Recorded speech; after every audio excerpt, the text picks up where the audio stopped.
Kedutaan Besar Republik Indonesia yang ada di luar negeri, termasuk universitas-universitas yang menyelenggarakan pembelajaran BIPA di luar negeri.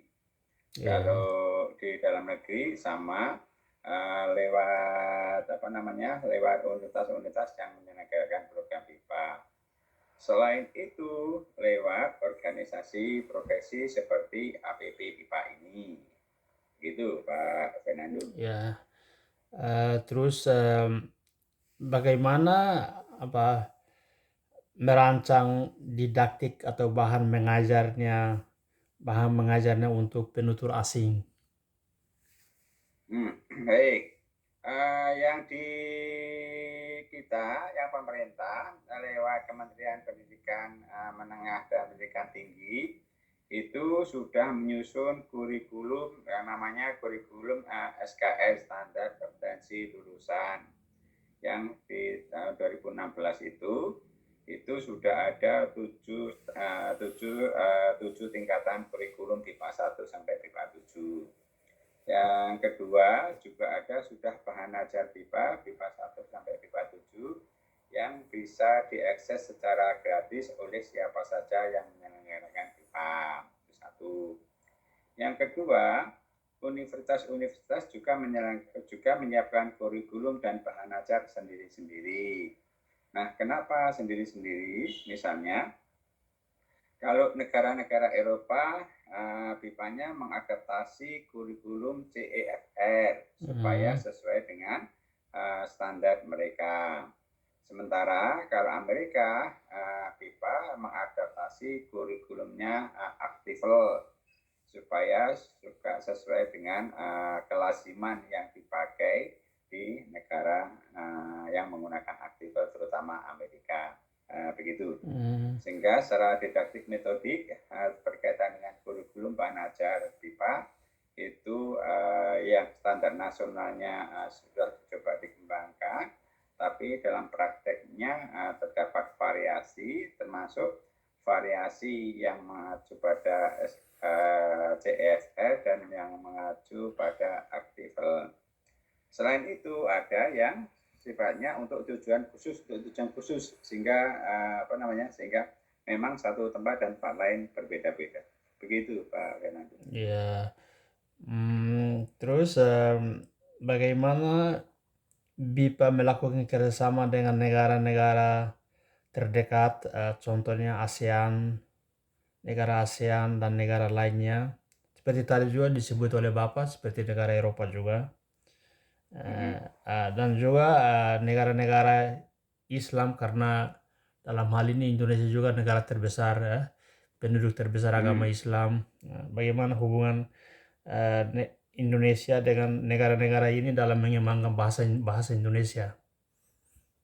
Mm-mm. Itu yang pertama lewat perwakilan kita di luar negeri, terutama KBRI dan KJRI, untuk memetakan lembaga penyelenggara BIPA yang ada di sana. Yang kedua, kerjasama antar universitas di Indonesia dan universitas di luar negeri itu yang yang bisa mengembangkan pembelajaran BIPA. Contoh kalau berkaitan di kawasan ASEAN, pengembangan BIPA di kawasan ASEAN itu mendapatkan momentum yang baik ketika kita meluncurkan MEA, Masyarakat Ekonomi ASEAN di 2015. Hmm. Itu anggota negara ASEAN itu semarak untuk mengajarkan bahasa Indonesia. Bahkan di Thailand itu dimulai dari sekolah menengah. Nah, itu juga diikuti oleh negara-negara yang lain. Sehingga yang di 2015 Masyarakat Ekonomi ASEAN karena dimungkinkan pergerakan orang dan barang yang salah satunya itu butuh bahasa. Dan karena Indonesia adalah kira-kira ya 60%, 40%-nya dari komunitas ASEAN, makanya warga ASEAN, orang-orang dari Thailand, Kamboja, Vietnam, dan lain-lain, itu giat untuk belajar bahasa Indonesia. Sehingga mencapai momentumnya itu diinisiasi yang di MEA Masyarakat Ekonomi ASEAN 2015 dan sekarang itu sangat sangat marak, Pak Fernando. Oh ya. Sementara yang di Eropa misalnya kita juga ternyata pembelajaran BIPA juga sudah diselenggarakan. Nanti mohon dicek di laman Badan Bahasa Ya. sebaran yang menyelenggarakan program BIPA itu sekarang kalau tidak salah jumlah negara yang mengajarkan BIPA itu ada sudah 161 negara yang mengajarkan BIPA. Baik. Pertanyaan berikutnya tentang penggunaan teknologi. Bagaimana BIPA menggunakan teknologi dalam melaksanakan kegiatannya? Nah, mau tidak mau karena sekarang sudah eranya era digital, di pembelajaran BIPA pun sudah diarahkan pada penggunaan digital termasuk pemanfaatan artificial intelligence, AI. Nah, BIPA pun juga mengadaptasi peristiwa COVID-19 itu ternyata kalau sebelumnya itu hampir jarang dikenal dengan pembelajaran daring, sekarang pembelajaran BIPA juga banyak yang dilaksanakan secara daring. Jadi menggunakan platform-platform seperti Canva, seperti menggunakan modanya Zoom, Google Meet dan lain-lain, termasuk sekian banyak aplikasi yang bisa digunakan. Dan memang namanya pembelajaran BIPA mengadaptasi, menyesuaikan diri dengan perkembangan teknologi, sehingga bahan ajar digital, terus media digital itu yang akhir-akhir ini banyak dikembangkan. Terima kasih. Berikutnya itu untuk mengembangkan bahasa Indonesia juga. Apakah Indonesia memiliki pusat kebudayaan di luar negeri? Kalau pusat kebudayaannya saya rasa tidak, tetapi karena menjadi satu dengan keterwakilan di luar negeri adalah Atikbud, Atase Pendidikan dan Kebudayaan, sehingga menyatu, sehingga pendidikan dan kebudayaan menjadi satu yang diwadahi oleh bagian yang ada di KBRI. Begitu Pak. Oh, iya. Jadi kalau misalnya kita lihat Prancis punya pusat kebudayaan, negara yang kebudayaan, kita bukan pusat kebudayaan, tapi namanya adalah pendidikan dan kebudayaan, Atase Pendidikan dan Kebudayaan yang mewakili kepentingan pemerintah kita di luar negeri. Jadi untuk melakukan diplomasi itu pintunya adalah pintu Atikbud atau Pensosbud, gitu. Oh, ya. Penerangan sosial budaya, ya. Ya, seperti di Timor Leste juga sudah ada pusat kebudayaan di Indonesia di Timor Leste. Betul. Itu kan lebih banyak bunyinya kan Atikbud ya. Pendidikan dan kebudayaan ya menjadi satu ya. Betul. Ya. Nah, betul. Terus pertanyaan yang terakhir itu mengenai sertifikasi. Kalau orang asing belajar bahasa Indonesia, bagaimana disertifikasikan? Bagaimana apa? Kalau orang asing belajar bahasa Indonesia, bagaimana disertifikasikan sesuai dengan tingkat belajar bahasa Indonesianya? Baik. Yang sementara yang ada uji kemahirannya menggunakan UKBI. Jadi uji kemahiran berbahasa Indonesia yang levelnya ada 7, tingkatannya ada 7. Sesuai dengan kurikulum tadi, SKL tadi ada 7, sehingga orang asing yang belajar bahasa Indonesia, tingkat kemahiran bahasa Indonesianya diukur menggunakan UKBI, sehingga di sana walaupun ada beberapa tempat yang mengembangkan instrumen yang lain, misalnya di Universitas Negeri Malang itu mengembangkan instrumen yang berbeda yang namanya UKBIPA, uji kemahiran berbahasa Indonesia bagi penutur asing. Artinya itu ada. Dan yang sekarang APP BIPA bekerja sama dengan Badan Bahasa sedang mendirikan LSP, Lembaga Sertifikasi Profesi untuk para pengajar BIPA.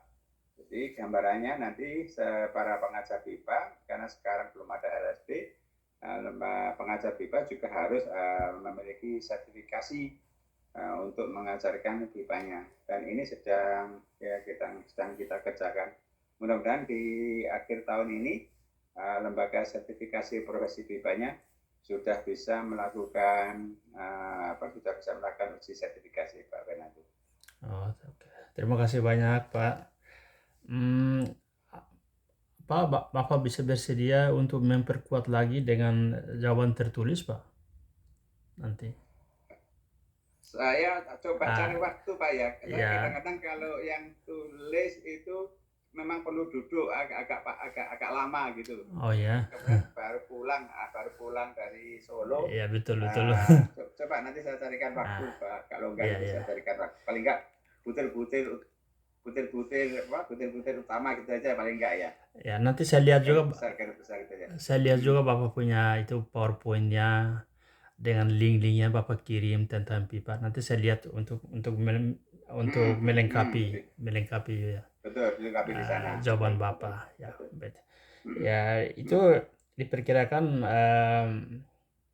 dalam bulan Juli ini ya kita sudah bisa, termasuk hasil rekaman ini nanti kita bisa masukkan ke dalam Wikipedia. Wikipedia dengan hasil wawancara Bapak nanti saya buatkan sebagai semacam satu artikel untuk dipublikasikan di Wikipedia, termasuk video yang saya rekam sekarang. Baik ya. Itu saya kira sampai di sini. Terima kasih banyak atas semuanya. Saya bantu, saya lengkapi biar ada waktu untuk menjawab yang kuesioner, paling nggak betul-betul penting gitu aja ya. Iya, betul. Yang tadi Bapak menjawab itu sudah merangkul semuanya tentang kerjasama luar negeri, semuanya sudah merangkul saya kira. Dan nanti saya bisa lihat lagi dengan ini, Bapak punya link-link yang Bapak kirim. Ya, termasuk juga PowerPoint-nya. Nanti saya bisa lihat. Kalau Bapak bisa bantu lagi dengan ini, jawaban tertulis juga nanti dimasukkan di sana semua. Iya. Ya. Saya kira sampai di sini. Pak Fernando. Ya, terima kasih banyak sekali Pak atas bantuan Bapak. Sama-sama Pak Fernando. Ya. Pak, saya sudah sampaikan salam kepada Pak Silvan. Ya, sama. Beliau menceritakan semuanya karena katanya dia pernah ke Semarang. Betul. Dia pernah ke Semarang, bertemu dengan Bapak di sana, bersama Bapak di sana, belajar juga bahasa Indonesia sedikit-sedikit katanya. Betul, sama istrinya, sama Bu Adelisi. Iya, betul. Pak Fernando sudah ketemu istri Pak Silvan? Belum. Belum ya. Pak, beliau itu sibuk sekali. Dia berikan seminar di mana-mana. Betul. Kadang saya ikut dia punya kelas juga. Kadang onlinenya dia bukan di sini tapi dia di universitas lain di Brazil. Maka dia suruh kami ikut aja ini online. Betul. Oke Pak, sukses semuanya. Salam juga Pak Silvan ya. Terima kasih banyak Pak. Salam juga buat Bapak sekeluarga. Amin. Oke, yuk, malam. Ya, malam Pak. Malam pagi di sana. Oke.